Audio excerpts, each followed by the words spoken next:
আসসালামু আলাইকুম বন্ধুরা, আল্লাহর অশেষ রহমতে আশা করি আপনারা সকলেই ভালো আছেন। আর আপনারা দেখছেন এমডি ভয়েস টিভি।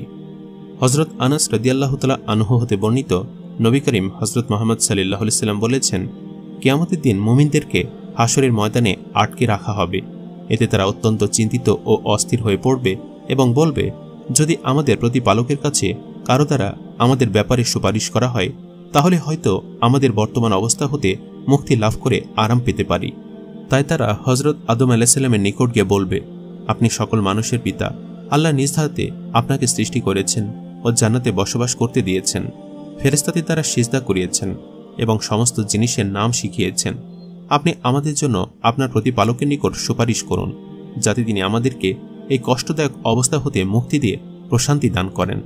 তখন হজরত আদম আলাইহিস সালাম বলবেন, আমি তোমাদের এ কাজের উপযুক্ত নই। তখন তিনি গাছ হতে ফল খাওয়ার পাপের কথা স্মরণ করবেন, যা করতে তাকে নিষেধ করা হয়েছিল।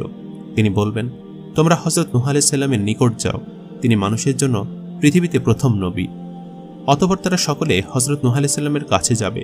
তখন হজরত নূহ আলাইহিস সালাম বলবেন, আমি তোমাদের এ কাজের উপযুক্ত নই, এবং তিনি তার ওই পাপের কথা স্মরণ করবেন, যা তিনি নিজের ছেলে পানিতে ডোবার ব্যাপারে তার প্রতিপালকের কাছে দোয়া করেছিলেন, আর এ দোয়া তিনি না জানা অবস্থায় করেছিলেন। ওই সময় তিনি বলবেন, বরং তোমরা আল্লাহর বন্ধু ইব্রাহিম আলাইহিস সালামের নিকট যাও। নবী করিম সাল্লাল্লাহু আলাইহি ওয়াসাল্লাম বলেন, তখন তারা ইব্রাহিম আলাইহিস সালামের নিকট আসবে। তখন তিনি বলবেন, আমি তোমাদের এ কাজের উপযুক্ত নই, এবং তিনি তার 3টি মিথ্যা উক্তির কথা স্মরণ করবেন এবং বলবেন, তোমরা হজরত মুসা আলাইহিস সালামের কাছে যাও, তিনি আল্লাহর এমন এক বান্দা যাকে আল্লাহ তাওরাত দান করেছেন, তার সাথে কথা বলেছেন এবং তাকে নৈকট্য দান করে রহস্যের অধিকারী করেছেন। নবী করিম সাল্লাল্লাহু আলাইহি ওয়াসাল্লাম বলেন, তখন তারা মুসা আলাইহিস সালামের নিকট আসবে। ওই সময় তিনি বলবেন, আমি তোমাদের এ কাজের উপযুক্ত নই। তখন তিনি একটি লোককে হত্যার গুনাহের কথা স্মরণ করবেন, যা তার হাতে ঘটেছিল। তিনি বলবেন, তোমরা ঈসা আলাইহিস সালামের কাছে যাও, তিনি আল্লাহর বান্দা ও তার রাসূল। তিনি তার আদেশক্রমে দুনিয়াতে এসেছিলেন। তিনি তার পক্ষ থেকে মায়ের পেটে জন্মলাভ করেছিলেন। নবী করিম সাল্লাল্লাহু আলাইহি ওয়াসাল্লাম বলেন, তখন তারা সকলে ঈসা আলাইহিস সালামের নিকট আসবে। তিনি বলবেন, আমি তোমাদের এ কাজের উপযুক্ত নই, তোমরা বরং মুহাম্মদ সাল্লাল্লাহু আলাইহি ওয়াসাল্লামের নিকট যাও, তিনি আল্লাহর এমন এক বান্দা যার আগের ও পরের গুনাহ আল্লাহ মাফ করে দিয়েছেন। রাসূলুল্লাহ সাল্লাল্লাহু আলাইহি ওয়াসাল্লাম বলেন, তারা আমার কাছে আসবে। তখন আমি আমার প্রতিপালকের কাছে তার দরবারে হাজির হওয়ার অনুমতি প্রার্থনা করব। আমাকে তার কাছে যাওয়ার অনুমতি দেওয়া হবে। আমি যখন তাকে দেখব, তখনই তার উদ্দেশ্যে সিজদায় পড়ে যাব। আল্লাহ যতক্ষণ চাইবেন আমাকে এ অবস্থায় রাখবেন। তারপর বলবেন, হে মুহাম্মদ সাল্লাল্লাহু আলাইহি ওয়াসাল্লাম, মাথা উঠাও আর বলো, তোমার সুপারিশ কবুল করা হবে, আর প্রার্থনা করো, যা চাইবে তা দেয়া হবে। রাসূলুল্লাহ সাল্লাল্লাহু আলাইহি ওয়াসাল্লাম বলেন, তখন আমি মাথা উঠাবো এবং আমার প্রতিপালকের প্রশংসা এমনভাবে করব, যা তিনি সে সময় আমাকে শিখিয়ে দিবেন। অতঃপর আমি সুপারিশ করব। এ ব্যাপারে আমার জন্য একটি সংখ্যা নির্দিষ্ট করে দেওয়া হবে। তখন আমি আল্লাহর দরবার হতে উঠে আসব এবং ওই লোকগুলোকে জাহান্নাম হতে বের করে জান্নাতে প্রবেশ করাব। তারপর আমি পুনরায় ফিরে এসে আমার প্রতিপালকের দরবারে হাজির হওয়ার অনুমতি চাইব। আমাকে অনুমতি দেওয়া হবে। আমি যখন তাকে বলবো, তখনই তার উদ্দেশ্যে সিজদায় পড়ে যাব এবং আল্লাহ যতক্ষণ চাইবেন আমাকে এ অবস্থায় রেখে দিবেন। তারপর বলবেন, হে মুহাম্মদ, মাথা উঠাও আর বলো, তোমার কথা শোনা হবে।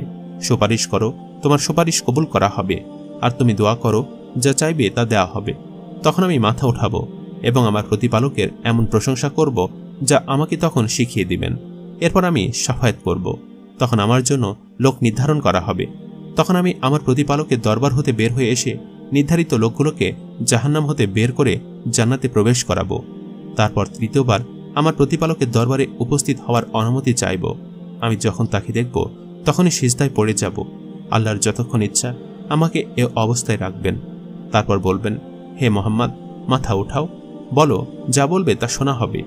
সুপারিশ করো, তোমার সুপারিশ কবুল করা হবে, আর তুমি চাও, যা চাইবে তা দেওয়া হবে।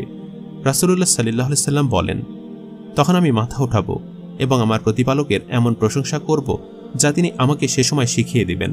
তারপর আমি সুপারিশ করব। এ ব্যাপারে আল্লাহ আমার জন্য কিছু লোক নির্ধারণ করবেন।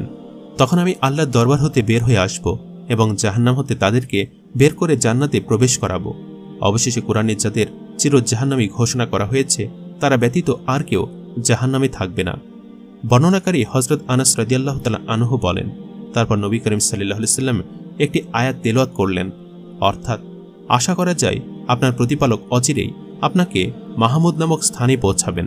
সূরা বনী ইসরাইল আয়াত ৭৯, এবং বললেন, এটা সেই মাকামে মাহমুদ যা তোমাদের নবীকে দেওয়ার ওয়াদা করা হয়েছে। সূত্র সহিহ বুখারী হাদিস নাম্বার ৭৪৪০, সহিহ মুসলিম হাদিস নাম্বার ১৯৩।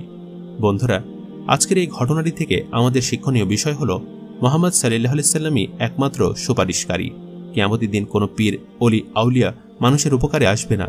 তাই আমাদের সকলকে রাসূলুল্লাহ সাল্লাল্লাহু আলাইহি সাল্লামের সুন্নাত ও আদর্শ অনুযায়ী জীবন যাপন করতে হবে।